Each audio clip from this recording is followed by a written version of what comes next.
नमस्कार दोस्तों, जैसा कि आप सभी जानते हैं खरीफ फसल की गिरदावरी प्रारंभ हो चुकी है और जैसे ही हम गिरदावरी के लिए जाते हैं तो हमें फसलों में जानकारी भरनी होती कि यह फसल असिंचित है या फिर सिंचित। तो इसकी जानकारी आपको कंप्लीट इस वीडियो में बताने वाले हैं कि किन फसलों को आपको असिंचित करना है और किन फसलों को सिंचित करना है। तो इसकी कंप्लीट जानकारी इस वीडियो में मिलने वाली है, तो वीडियो को पूरा अंत तक जरूर देखें और चैनल पर अगर पहली बार आए तो चैनल को सब्सक्राइब जरूर कर लें ताकि आप लोगों को किसी प्रकार के इन्फॉर्मेटिव वीडियो की जानकारी हमेशा प्राप्त होती रहे।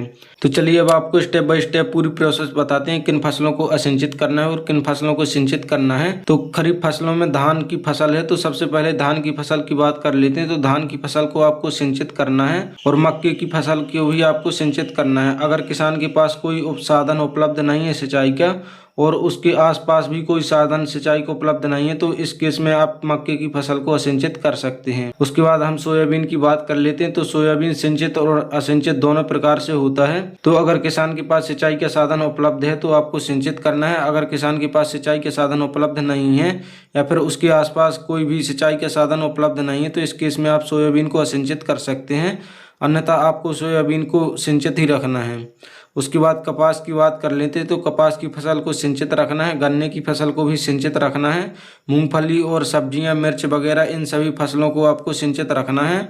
उसके बाद हम असिंचित फसलों की बात कर लेते हैं। तो जैसे कि मैंने सोयाबीन का पहले ही बता दिया है कि अगर उसके पास सिंचाई का साधन है तो आप सिंचित कर सकते हैं। अगर उसके आसपास भी कोई सिंचाई का साधन है तो आप अन्य स्रोत से उसके सिंचाई के साधन टिक लगा के आप सोयाबीन की फसल को सिंचित कर सकते हैं।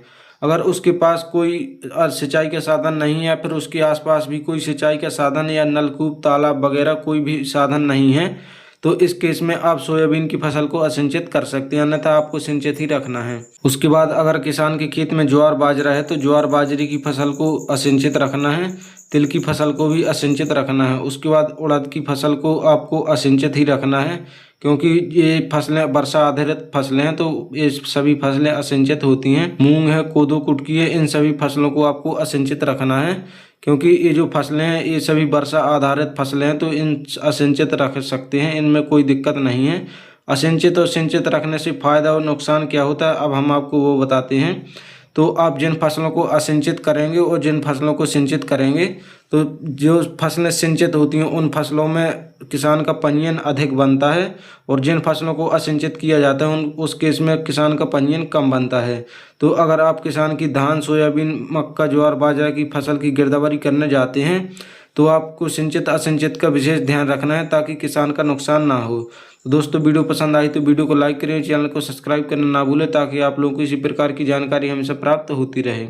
और अगर आपको कोई भी डाउट हो तो आप कमेंट बॉक्स में पूछ सकते हैं, हम आपकी हेल्प करने का पूरा प्रयास करेंगे। अगर आपको फसलों को सिंचित असिंचित करने में कोई डाउट रह गया तो आप अपने जो आपके हल्के का पटवारी है आप पटवारी से पूछ सकते हैं क्योंकि कई बार अलग अलग जगह पर इस फसलों की सिंचित असिंचित की स्थिति बदल जाती है, इसलिए आप इसके लिए आप अपने पटवारी से भी एक बार संपर्क करके पूछ सकते हैं कौन सी फसल को सिंचित रखना है, कौन सी फसल को असिंचित रखना है। अगर आपका फिर भी कोई डाउट रह गया तो इसी वीडियो के डिस्क्रिप्शन बॉक्स में मैंने अपने व्हाट्सएप चैनल की लिंक लगा दी है, वहाँ पर आप उसको ज्वाइन कर लें और ज्वाइन करने के बाद आप मुझसे कॉन्टैक्ट करके आप कोई भी सवाल पूछ सकते हैं।